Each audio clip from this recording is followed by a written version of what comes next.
Hello friends. आज हम देखेंगे कक्षा 9वीं के लिए संचयन से पाठ दूसरा स्मृति। इसके लेखक है श्रीराम शर्मा। संक्षिप्त में हम श्रीराम शर्मा जी के बारे में जानेंगे। श्रीराम शर्मा जी का जन्म 1896 और मृत्यु 1967 में हुई। प्रारंभ में अध्यापन कार्य करने के बाद लंबे समय तक स्वतंत्र रूप से राष्ट्र और साहित्य सेवा में जुटे रहे। विशाल भारत के संपादक के रूप में विशेष ख्याति प्राप्त की। हिंदी में शिकार साहित्य के अग्रणी लेखक माने गए। इनकी प्रमुख रचनाएं हैं शिकार, बोलती प्रतिमा तथा जंगल के जीव, सेवाग्राम की डायरी एवं सन 42 के संस्मरण इत्यादि। अब हम देखेंगे इनका पाठ स्मृति। स्मृति अर्थात याद, जो हमारे दिमाग में एक घटना के रूप में बस चुकी होती है। सन 1908 ईस्वी सन की बात है। समय दिया गया है लेखक जब 1908 में उनके साथ ये घट चुकी घटना है और इन्हें उन्होंने याद किया है और यह अपना बखान किया हुआ है। दिसंबर का आखिर या जनवरी का प्रारंभ होगा, साल का अंतिम महीना, और पहला नया साल शुरू होने इसकी पहले की ये घटना है।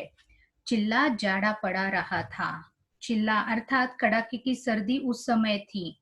2-4 दिन पूर्व कुछ बूंदाबांदी भी हो गई थी। बूंदाबांदी अर्थात हल्की बारिश, तो 4 दिन ही हल्की बारिश हो गई थी, इसीलिए शीत की भयंकरता और भी बढ़ गई थी। शीत की भयंकरता यानी कड़ाके की ठंड। सायंकाल के 3:30 या 4 बजे होंगे, सायंकाल संध्या समय। कई साथियों के साथ मैं जरबेरी के बेर तोड़ तोड़ कर खा रहा था कि गांव के पास से एक आदमी ने जोर से पुकारा कि तुम्हारे भाई बुला रहे हैं, शीघ्र ही घर लौट जाओ। शीघ्र अर्थात तुरंत, जल्दी। मैं घर को चलने लगा, साथ में छोटा भाई भी था। भाई साहब की मार का डर था, इसलिए सहमा हुआ चला जाता था। समझ में नहीं आता था कि कौन सा कसूर बन पड़ा है। लेखक के मन में दुविधा थी कि शायद मैंने जरबेरी के बेर तोड़कर खाए हैं या और कोई गलती की है जो बड़े भैया ने मुझे बुलाने के लिए बुलावा भेजा है। कसूर अर्थात दोषी, तो किस कारण मैं आज दोषी हूँ। डरते डरते घर में घुसा। आशंका थी कि बेर खाने के अपराध में ही तो पेशी न हो। आशंका, डर, मन में डर था कि शायद मैंने पेड़ से बेर खा लिए हैं और इसके कारण अब मुझे बड़े भाई के सामने खड़ा रहना पड़ेगा। पर आंगन में भाई साहब को पत्र लिखते पाया। अब पिटने का भय दूर हुआ। तो जैसे ही उन्होंने देखा कि बड़े भाई साहब पत्र लिख रहे हैं तो लेखक के मन से डर दूर हो गया। हमें देखकर भाई साहब ने कहा, इन पत्रों को ले जाकर मक्खनपुर डाकखाने में डाल आओ। तेजी से जाना, जिससे शाम की डाक में चिट्ठियां निकल जाए, ये बड़ी जरूरी है। जैसे ही दिन भर में डाक खाने में चिट्ठियां आती है तो शाम के संध्या समय में डाक खाना बंद होने से पहले चिट्ठियां दूसरी जगह जाने के लिए तैयार हो जाती है या डाक बाबू उसे लेकर जाते हैं अपने साथ। इसीलिए भैया ने उन्हें तुरंत चिट्ठियों को डालने के लिए कहा। जाड़े के दिन थे ही, 30 पर हवा के प्रकोप से कपकपी लग रही थी।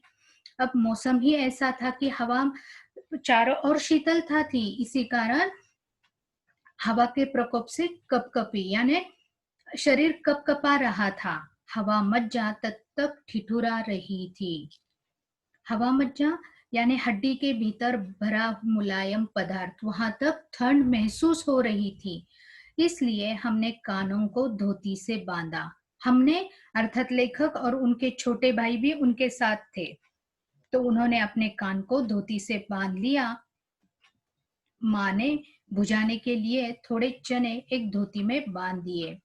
साथ में चिट्ठियां भी डालनी है और माँ ने दिए हुए चने भी भून कर लाने का काम दिया था। हम दोनों भाई अपना अपना डंडा लेकर घर से निकल पड़े। उस समय उस बबुल के डंडे से जितना मोह था, उतना इस उम्र में राइफल से नहीं। अब बहुत दिनों के बाद ये स्मृति याद आई है। अब लेखक बड़े हो चुके हैं और उन्हें जितना बचपन में डंडे से मोह था, तो अब ये बड़ी उम्र में राइफल से नहीं है, क्योंकि डंडा ही उन्हें प्यारा लगता है। मेरा डंडा अनेक सांपों के लिए नारायण वाहन हो चुका था। अर्थात नारायण वाहन मतलब कि जिस तरह अगर खेत में या खलियानों में से गांव के रास्ते से गुजरते हैं लोग, तो अपने साथ डंडा रखते हैं। अचानक सांप निकल आए तो डंडे से उसे दूर कर देते हैं। मक्खनपुर के स्कूल और गांव के बीच पड़ने वाले आम के पेड़ों से प्रतिवर्ष उससे आम झोरे जाते थे। देखो, लेखक का स्कूल मक्खनपुर में था और गांव से निकलते रास्ते में आम के पेड़ थे, तो वो तोड़ना पसंद करते थे। उनके साथ उनके दोस्त भी। इस कारण वह मुख डंडा सजीव सा प्रतीत होता था। अब आम गिराने हैं तो कैसे गिराएंगे, तो डंडे का उपयोग इस्तेमाल किया जाता था। और वो कैसे था, सजीव यानी जीवित हो उठता था। प्रसन्न वदन हम दोनों मक्खनपुर की ओर तेजी से बढ़ने लगे। प्रसन्न वदन अर्थात प्रसन्न चेहरा, खुशी खुशी से। खुशी हो गई कि बड़े भैया ने चिट्ठियों का काम दिया है और वो लेखक कर रहे हैं। चिट्ठियों को मैंने टोपी में रख लिया, क्योंकि कुर्ते में जेबें न थी। उस समय लेखक के कुर्ते में जेब नहीं थी, इसलिए उन्होंने चिट्ठियों को अपने सिर पर जो टोपी थी उसके अंदर रख लिया, ताकि वो गिर न जाए। हम दोनों उछलते कूदते एक ही सांस में गांव से 4 फरलांग दूर उस कुएं के पास आ गए, जिसमें एक अति भयंकर काला सांप पड़ा हुआ था। लेखक अपने घर से निकले तो 4 फरलांग यानी जमीन की दूरी नापने का एक मान, मील का 8वां भाग। इतनी दूर आने के बाद वहां पर एक कुआं था और उस कुएं में एक भयंकर काला सांप रहता था। कुआं कच्चा था और 24 हाथ गहरा भी था, लेकिन उस कुएं में पानी नहीं था। उसमें न जाने सांप कैसे गिर गया था। लेखक को यहाँ प्रश्न पड़ा कि इतना कुएं में पानी नहीं है, लेकिन इस बड़े कुएं में सांप कैसे गिर गया। कारण कुछ भी हो, हमारा उसके कुएं में होने का ज्ञान केवल 2 महीने का था। अब कुएं में होने का ज्ञान केवल 2 महीने का था, अर्थात 2 महीने पहले लेखक उस कुएं के पास गए थे और तब से उन्होंने वहां कुएं के पास जाना शुरू कर दिया था। बच्चे नटखट होते ही है, वैसे ही शरारती नटखट छोटे बच्चे होते हैं, आते जाते रास्ते में कुछ न कुछ हरकतें करते रहते हैं। उसी तरह लेखक भी बड़े रास्ते में जो कुआं लगता तो वहां वो जाते थे। मक्खनपुर पढ़ने जाने वाली हमारी टोली पूरी बानर टोली थी। अब बानर या उधम मचाते हैं, इस पेड़ से उस पेड़ पर, उस पेड़ से इस पेड़ पर। तो उसी तरह ये स्कूल के बच्चे टोली अर्थात दल, ग्रुप में रहकर कुछ न कुछ हरकतें करते थे। एक दिन हम लोग स्कूल से लौट रहे थे कि हमको कुएं में उझकने की सूची। उजगना अर्थात उचकना, पंजे के बल उचक कर झांकना। अब कुआं है तो उत्सुकता होती है, छोटे हो या बड़े, सबको उत्सुकता होती है कि कुएं के अंदर पानी है या नहीं, कुछ और है, कछुआ है, मछली दिखाई देती है। तो इस जानकारी, उत्सुकता के कारण लेखक को भी उसमें झांकने की इच्छा हो गई। सबसे पहले उझकने वाला मैं ही था। कुएं में झांककर एक ढेला फेंका कि उसकी आवाज कैसी होती है। अब लेखक ने उसमें एक ढेला डाला और जानना चाहा कि ढेले की आवाज कुएं के अंदर से कैसे निकलती है। उसके सुनने के बाद अपनी बोली की प्रतिध्वनि सुनने की इच्छा थी, पर कुएं में जो ही ढेला गिरा त्यों ही एक फुसकार सुनाई पड़ी। प्रतिध्वनि अर्थात किसी शब्द के उपरांत सुनाई पड़ने वाला उसी से उत्पन्न शब्द या गूंज। जो शब्द हम बोलते हैं तो वही वापस लौटकर हमारे कान पर आकर हमें सुनाई देता है, प्रतिध्वनि। तो कुएं में जो ही लेखक ने एक ढेला डाला तो अंदर से फुसकार सुनाई पड़ी। और फुसकार किसकी होती है? सांप की। कुएं के किनारे खड़े हुए हम सब बालक पहले तो उस फुसकार से ऐसे चकित हो गए जैसे किलोले करता हुआ मृग समीप समूह अति समीप के कुत्तों की भौंक से चकित हो जाता। किलोले अर्थात क्रीड़ा, खेलते हुए। तो लेखक ने क्या किया कि जैसे ही वो मृग समूह अर्थात हिरण का दल, तो जैसे ही हिरण के पास कुत्ते आ जाते हैं और वो डरते हैं, तो उसी तरह इनकी अवस्था हो गई लेखक की। उसके उपरांत सभी ने उछल उछल कर एक एक ढेला फेंका और कुएं से आने वाली क्रोधपूर्ण फुसकार पर कह कहे लगाए। यानी इस ऐसी हरकत करने के लिए लेखक और उनके साथियों को बड़ा मजा आया, तो इसलिए एक के बाद एक सबने उस कुएं में ढेले डाले और उसके बाद उन्होंने सांप की फुसकार सुनी। गांव से मक्खनपुर जाते और मक्खनपुर से लौटते समय प्रायः प्रतिदिन ही कुएं में ढेले डाले जाते थे।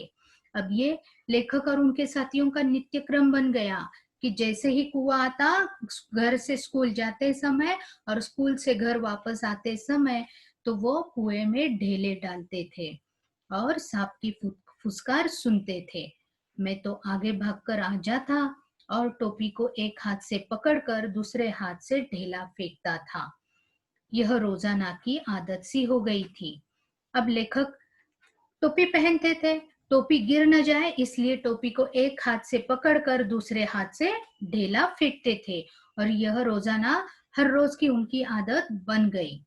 सांप से फुसकार करवा लेना मैं उस समय बड़ा काम समझता था, है ना। किसी को छेड़ना बहुत अच्छा लगता है इस उम्र में, तो वही हरकत लेखक ने अपने बचपन में की थी और अब जाके उनको वो घटना याद आ रही है। इसीलिए जैसे ही हम दोनों उस कुएं की ओर से निकले, कुएं में ढेला फेंक कर फुसकार सुनने की प्रवृत्ति प्रवृत्ति अर्थात मन में किसी विषय की ओर झुका, वही उत्सुकता जागृत हो गई। मैं कुएं की ओर बढ़ा। छोटा भाई मेरे पीछे ऐसे ही लिया लिया मतलब चल पड़ा, जैसे बड़े मृगशावक के पीछे छोटा मृगशावक हो लेता है। देखिए, अब लेखक है यहाँ दूसरे नंबर पर, सबसे बड़े भाई है जिन्हें वो डरते थे और ये इनके इनके साथ इनका छोटा भाई है। तो इन्होंने कहा है कि मृगशावक के पीछे छोटा मृगशावक, हिरण के पीछे उसका छोटा भाई। वैसे ही उनके भाई उनके पीछे चलते जाते थे। कुएं के किनारे से एक ढेला उठाया और उछलकर अर्थात कूदकर एक हाथ से टोपी उतारते हुए सांप पर ढेला गिरा दिया। पर मुझ पर तो बिजली सी गिर पड़ी। अब लेखक ने क्या किया? टोपी पर हाथ नहीं रखा, टोपी उतार ली। टोपी उतारते ही ढेला फेंका। सांप ने फुसकार मारी या नहीं, ढेला उसे लगा या नहीं, यह बात अब तक स्मरण नहीं। क्यों स्मरण नहीं? क्या हुआ था?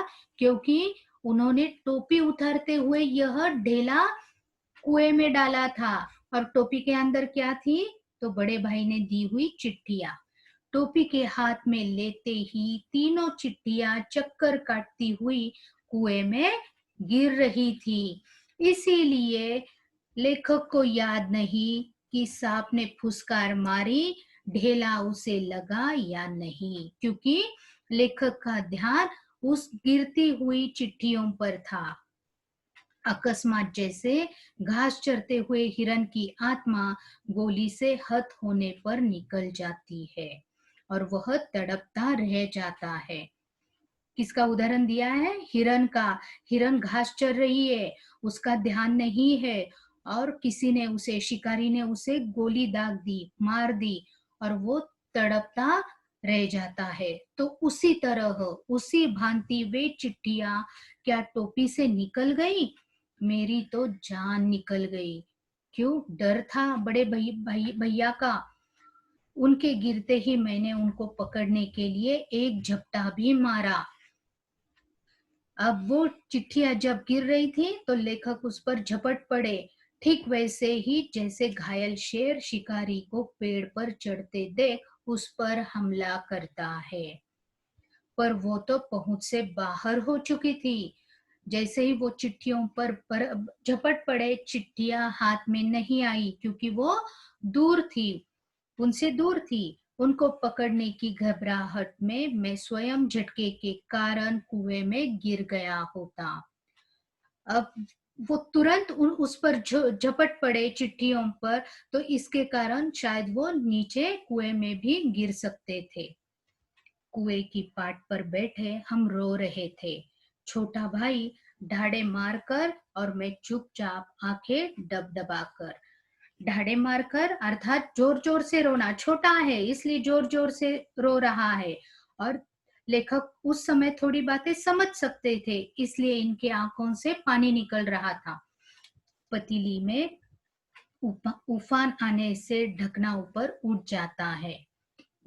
जैसे ही हमने चावल की पतीली रख दी है, पानी ऊपर आ रहा है या दूध ऊपर आ रहा है, ढक्कन रखने के कारण ढक्कन से क्या होता है, भाप, गर्म भाप ऊपर आती है और ढक्कन दूर हो जाता है और उससे पानी नीचे गिरता है। तो उसी तरह पतीले में उफान आने से ढकना ऊपर उठ जाता है और पानी बाहर टपक जाता है। निराशा, पिटने के भय और उद्वेग। निराशा, अब दुखी है लेखक। पिटने का भय, अब बड़े भैया तो जरूर मारेंगे।